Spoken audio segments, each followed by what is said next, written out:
Crossing the Rubicon.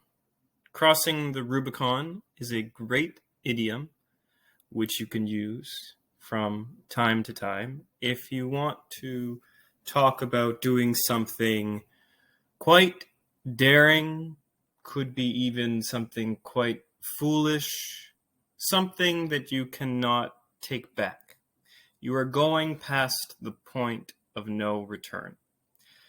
So what I mean by that is you are making a decision which you are not going to be able to reverse. And usually we use it when you're talking about doing something daring, like Caesar. So a long time ago, Caesar, with his army, when they were returning to Rome, they decided that, he decided, I guess, this is what history says, that he was going to actually march on Rome. That is to say, he was going to attack Rome because the people there wanted to impeach him. The people in power wanted to impeach him because he was taking on too much power.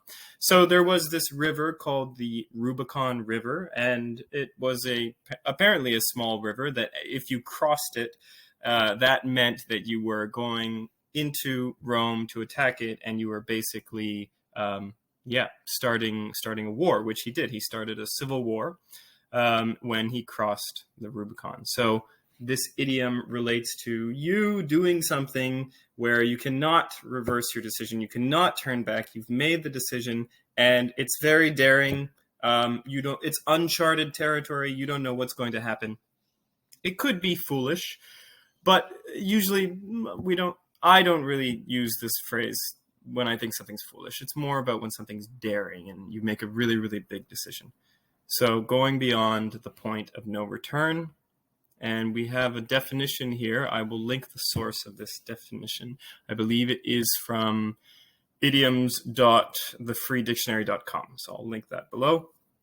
To commit to a particular plan or course of action that cannot be reversed. The phrase refers to how Julius Caesar crossed the Rubicon River and became embroiled in civil war in 49 BCE. Here's some examples. Look, if you cheat on this test, you are crossing the Rubicon, man. You can't take that back. I think I crossed the Rubicon when I took this management position. All right. And after all this, the definition and the examples, I have a nice video clip that I found actually when I was eating lunch. I was watching some BBC show, and the presenter talked about the idiom cross the Rubicon. So I have included that in this video. You can watch that clip, and I will link that whole episode down below as well.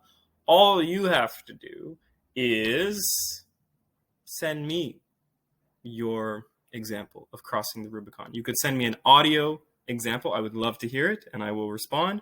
Or you could send me a message on YouTube in the comments, anything. Or you could send me an email. I'll link that all down below.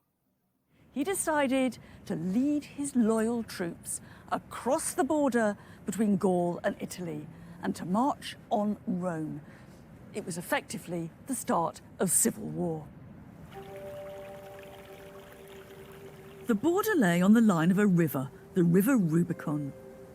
For a Roman general to cross this border and march his troops on Rome was almost unthinkable, like some commander-in-chief rolling his tanks onto Parliament Square or Capitol Hill.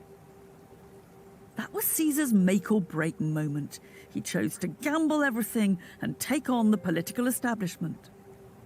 It's really step 4 in getting to the top. Spot your opportunity for the power grab and take it. Oddly enough, Caesar doesn't say a word about this moment in his own writings, which is a rather guilty silence, I suspect. But there were loads of Roman stories about what was going on in his head at the time. The anxieties, the dreams, the godly apparitions. Should he? Shouldn't he? But ultimately, Caesar gave us the phrase, crossing the Rubicon, to mean taking a daring gamble and going past the point of no return.